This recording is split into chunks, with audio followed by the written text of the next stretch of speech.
in this great town of Tampa Bay. Will you please join me in welcoming the next president of our United States of America, Senator Barack Obama!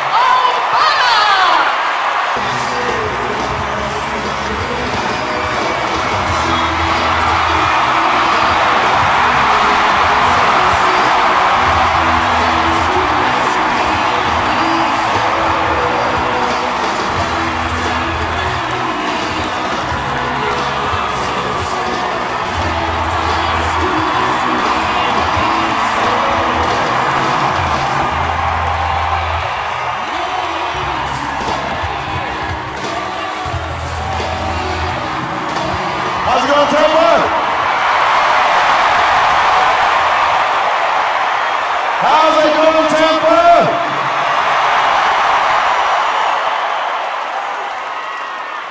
It is good to be back in Florida. I also want to thank your great mayor, Pam Iorio, because she endorsed me today, and I am so proud of that endorsement.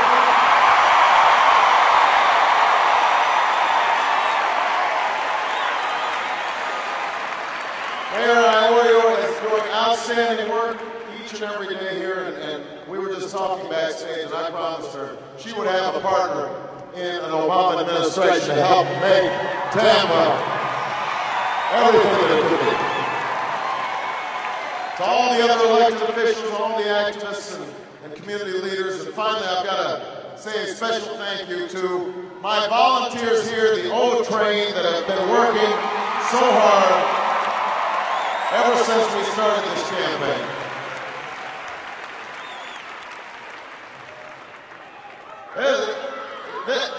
I love you back.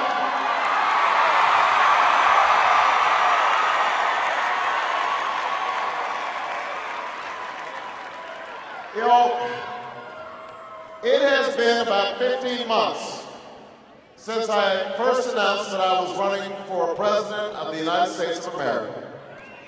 And at the time when I announced, I will tell you there were some who said, you know, Barack, you're a relatively young man. By the way, everybody, you guys can sit down. You don't need to stand up the whole time.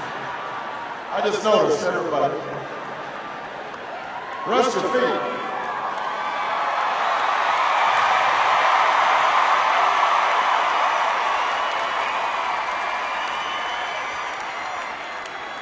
But there were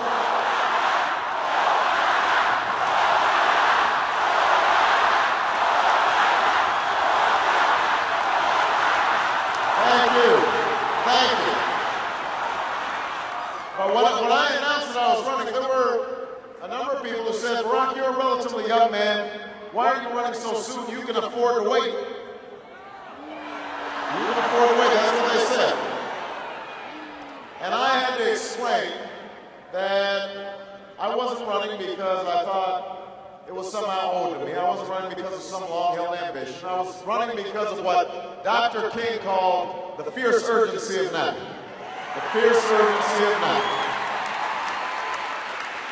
Because I believe, Florida, that there's such a thing as being too late. And that hour is almost upon us. We are at a defining moment in our history.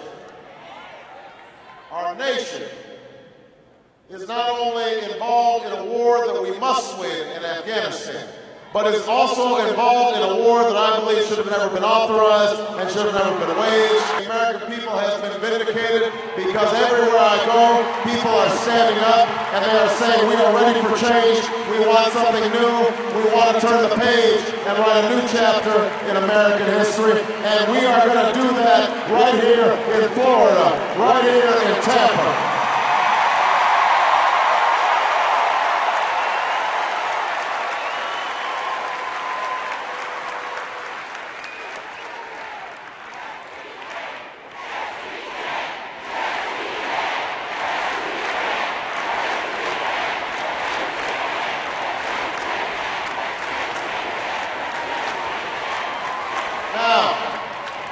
Now listen, Last night, I was in Iowa because we marked a significant moment in our campaign where we achieved a majority of the pledged delegates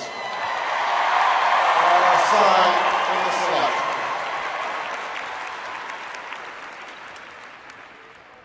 And so we are at the threshold of being able to attain this nomination. But I know that this has been a long contest, and so there are people who are concerned that, golly, you know, the Clinton people might not vote for the Obama people. The Obama people are mad at the Clinton people, and maybe they're going to be divided. The party's going to be divided. Let me tell you something. First of all, Senator Clinton has run an outstanding campaign, and she deserves our admiration and our respect because she has set the standard. She has broken through barriers and will open up opportunity for a lot of people, including my 2 young daughters. But what is also important to remember is that no matter what else happens, here's one thing we know for sure. When you go into the polling place, the name George W. Bush will not be on the ballot.